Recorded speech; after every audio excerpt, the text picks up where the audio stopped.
Alors, le sujet de la carte de visite, c'est un sujet que encore de nombreuses personnes m'ont demandé dernièrement.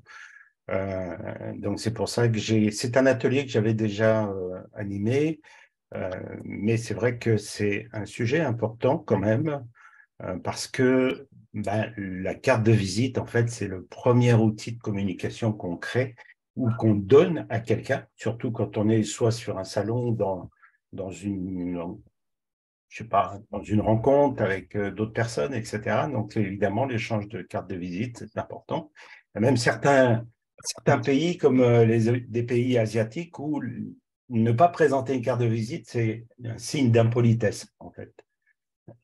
Entre professionnels, hein, j'entends, évidemment, pas en tant que particulier. Donc, cette carte de visite, elle est vraiment importante. Maintenant, il y a vous allez voir beaucoup d'idées reçues, beaucoup d'erreurs qu'on peut commettre quand on démarre, évidemment. Euh, je pense que avant de décéder, ma mère me disait, écoute, depuis que tu as commencé à 19 ans, j'ai collectionné toutes les cartes de visite, et puis elle avait un gros paquet comme ça, parce que j'ai tellement changé de cartes, etc., que elle finissait par les collectionner, les miennes. Et donc, c'était amusant de voir la progression entre les débuts et après. Alors, juste parce qu'il y a beaucoup de gens qui ne me connaissent pas encore, je voudrais juste me présenter brièvement. Donc, je suis Sylvain Guiff, hein. J'ai en fait démarré ma carrière en tant que bijoutier joaillier. Euh, Le domaine artistique était vraiment un domaine où j'excellais. Pourquoi? Parce que je suis pas forcément né, je suis pas né dans une famille où la communication c'était vraiment le point fort. Vous voyez ce que je veux dire? C'est-à-dire que moi c'était plutôt, je me suis vite réfugié dans les pinceaux, et les crayons. Pourquoi? Parce que c'était mon univers et puis j'avais pas envie qu'on vienne me casser les pieds. Et donc ce domaine-là m'allait bien. C'est là que je m'exprimais vraiment le plus. Et j'ai commencé par la bijouterie joaillerie. J'ai fait l'école du Louvre donc à Paris, qui est une des écoles prestigieuses. Et puis ensuite, il m'est venu l'idée de me mettre à mon compte à 19 ans. Et c'est là que j'ai fait en fait, la première erreur qu'on peut commettre quand on est indépendant, quand on se met en tant qu'indépendant, c'est de penser que ou de se concentrer sur notre savoir-faire, c'est avec ça qu'on va gagner de la clientèle. Alors, je m'explique. Quand on est salarié, il faut comprendre une chose, c'est que on s'occupe, évidemment, et puis on est payé pour ça, pour un savoir-faire. D'accord? Donc, on va s'occuper, on va mettre toute notre attention sur bien faire les choses qu'on nous a demandées, parce que le salaire à la fin du mois, il est automatique, il tombe automatiquement. Donc, on n'a pas vraiment besoin de s'en occuper et ce n'est pas gênant si on se concentre que sur notre savoir-faire. Donc, évidemment, on va séduire un employeur par nos compétences et c'est ça qui est le plus important. Les certifications, toute notre expérience, les compétences qu'on a pu acquérir au fur et à mesure et qu'on vienne le matin en étant de bonne humeur ou de mauvaise humeur, lui, il s'en fiche complètement. Le principal, c'est que vous sachiez faire ce qu'il a demandé de faire. La première erreur, quand on est indépendant ou qu'on se met en tant qu'indépendant, c'est de penser comme de cette façon-là, en fait. Et pourquoi je dis ça? C'est parce que c'est la première chose à laquelle j'ai pensé, moi, quand je me suis mis à mon compte à 19 ans. Je me suis dit, j'ai été dans les premiers de l'école du Louvre et je me suis dit, bon, je peux répondre à toute la demande de tous les clients, je vais savoir au moins pouvoir être indépendant et me mettre à mon compte. Sauf que non, j'avais oublié une erreur, une chose importante, c'est qu'il faut de la clientèle. Et ça, j'ai jamais appris. J'ai jamais non seulement appris à communiquer, j'ai jamais appris à trouver de la clientèle, etc., comme on disait au début, hein. Et donc, il n'y avait pas en plus Internet, il n'y avait rien, il n'y avait que le bottin des téléphones, vous savez, en papier, là. Et puis, en plus de ça, il fallait attendre un an pour être dedans, parce que le temps qu'il fasse toutes les impressions, il fallait un an. Donc, il n'y avait pas Internet. Et on ne pouvait pas s'amuser à l'époque comme on s'amuse maintenant avec Internet à essayer de se faire connaître. C'est quand même drôlement plus facile maintenant. Enfin, facile, j'ai pas dit c'est simple, j'ai pas dit que c'était, comment dirais-je, Ouais, facile, c'est peut-être pas le mot exact. Simple, oui. Facile, pas toujours. Et de moins en moins parce qu'il y a du monde. Il y a du monde et il faut se faire connaître et il faut savoir se démarquer. Il faut vraiment faire les différences. Donc, j'ai bifurqué après 10 ans de bijouterie joaillerie sur l'architecture d'intérieur, mais vous voyez, toujours dans le domaine de la création artistique, sans me préoccuper de la clientèle et donc avec des fins de mois toujours plus ou moins difficiles, malgré que j'étais bon dans ce que je faisais. Et donc, j'ai ensuite, en 2006, eh bien, je me suis dit, Internet commence à arriver, les entreprises vont vouloir se mettre sur Internet, c'est là qu'il faut être présent. Donc, je me suis formé pour travailler sur le web, dans la création de sites, l'ergonomie, etc., et tout ce qui était outils pour le web.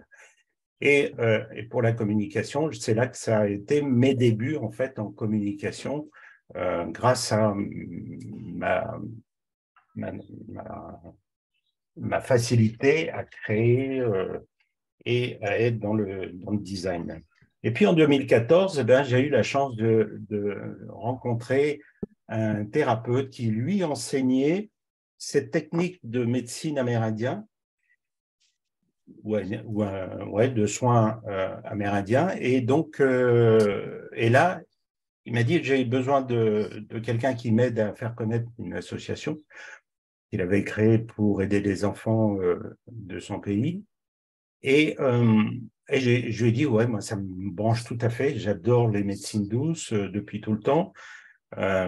J'aime les anciens peuples. J'aime connaître un petit peu toutes ces cultures.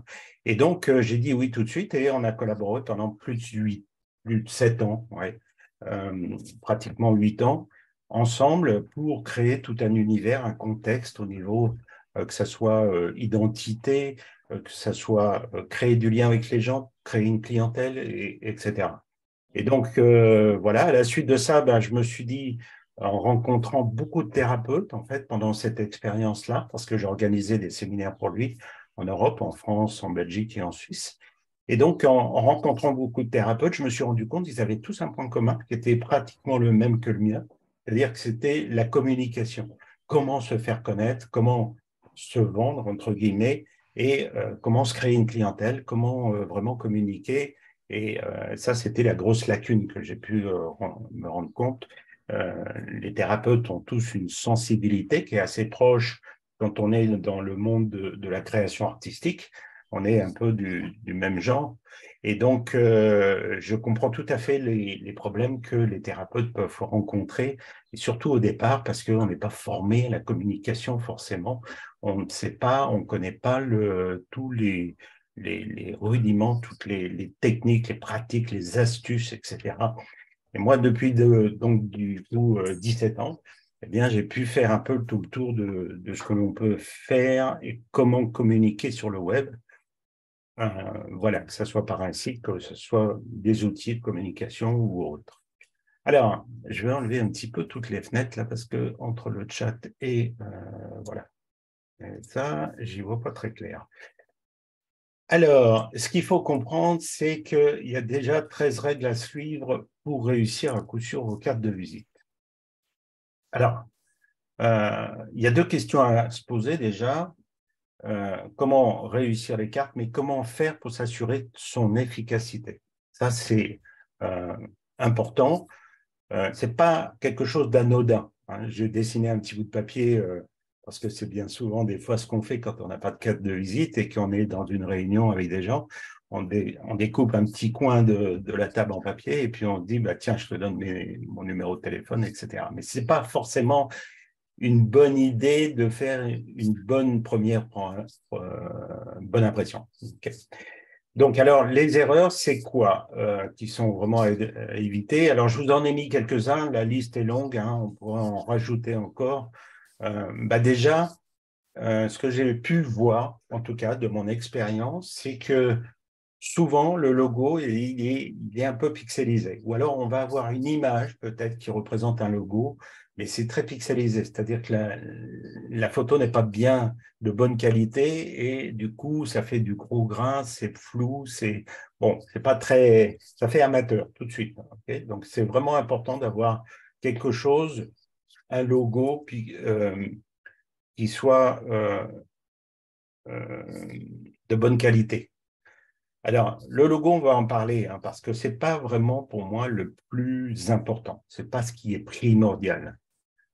Quand on a une grande entreprise, je suis d'accord, là, éventuellement, on a besoin de se démarquer. De cette façon-là, ça va peut-être être une façon de se différencier parce qu'on va vous identifier rapidement avec un logo en tant que grande entreprise. Quand on est thérapeute, le prénom et le nom, peut-être un petit truc qui vous caractérise, un petit machin, mais c'est pas la peine de faire quelque chose de beaucoup plus complexe, en fait.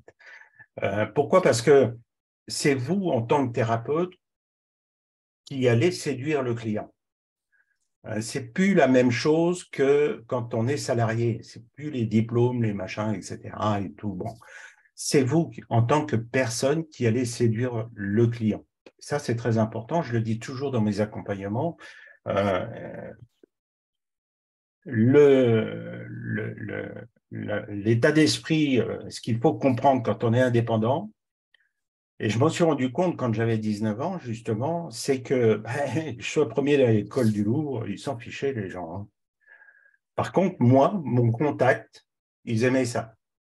Donc, j'avais gagné quelque chose ici. Même si je paraissais beaucoup plus jeune, eh bien, j'ai compris que, en fin de compte, les gens ne me choisissaient pas parce que j'étais le premier à l'école du Louvre. Non, parce que c'était moi. Okay, et qu'ils avaient envie de s'adresser à moi et que je leur plaisais. Donc, c'est ça le plus important. La mise en page décalée par rapport à votre identité visuelle. Alors, on va en parler aussi un petit peu de l'identité visuelle et de l'identité de marque, qui est très important, mais il faut qu'il y ait une mise en page qui est cohérente avec toute une identité de marque et tout un visuel, toute une charte graphique que vous allez adopter pour toute votre communication. C'est important parce que il faut avoir une communication cohérente du début jusqu'à la fin, de la carte de visite jusqu'à un site internet, en passant par les flyers, en passant par les réseaux, en passant tout ça. Il faut qu'il y ait une image avec laquelle on vous reconnaît tout de suite. Okay, ah, tiens, ça, c'est euh, Caroline, c'est Isabelle, etc. Donc, c'est important de, de faire attention à ça. Souvent aussi, on voit sur les cartes de visite trop de couleurs, du genre une image où il y a un paysage derrière, ou alors des plantes, etc. Et puis un texte dessus en couleur. Là, on ne voit plus rien. Quoi. Bon, donc ça, c'est une des erreurs qu'il faut surtout éviter parce que bah, déjà, ça donne une image de vous amateur. Et donc, quand on s'adresse à un amateur, bah, on n'a pas trop confiance. Petite question, c'est quoi la différence entre le logo et l'identité visuelle? Ah, ça c'est une bonne question, merci. Alors, le logo, l'identité visuelle, en fait, on peut, si je prends une image, sans mauvais jeu de mots, c'est en fait l'apparence avec laquelle vous allez apparaître, c'est-à-dire vos vêtements, votre maquillage, votre coiffure, vos chaussures, etc. Vous voyez, tout l'enveloppe qui va faire que ça va représenter votre image de marque. Le logo, on va dire, c'est les chaussures. Donc, c'est une partie. Mais il faut qu'il y ait une cohérence avec tout ça. J'espère que j'ai répondu à ta question. Euh, alors, trop d'espace vide aussi, pouvant laisser la possibilité d'écrire un peu partout. Donc, il faut remplir l'espace, mais à la fois jouer avec cet espace. C'est-à-dire qu'il ne faut pas trop le remplir non plus. J'ai vu des cartes de visite où il y avait du texte partout. Tout le moindre petit, presque millimètre carré, était rempli avec des lettres. Donc, surtout pas non plus. Ça fait trop d'informations. L'utilisation de photos ou illustrations hors logo. Donc, je ne parle pas du logo, là, qui est en plus, qui ne sont pas au format de résolution 300 dpi ou SMJN quadriphonie. Donc, si vous faites imprimer des cartes de visite, c'est important d'avoir des images de qualité de 300 dpi. C'est le critère, en fait, de qualité pour les impressions.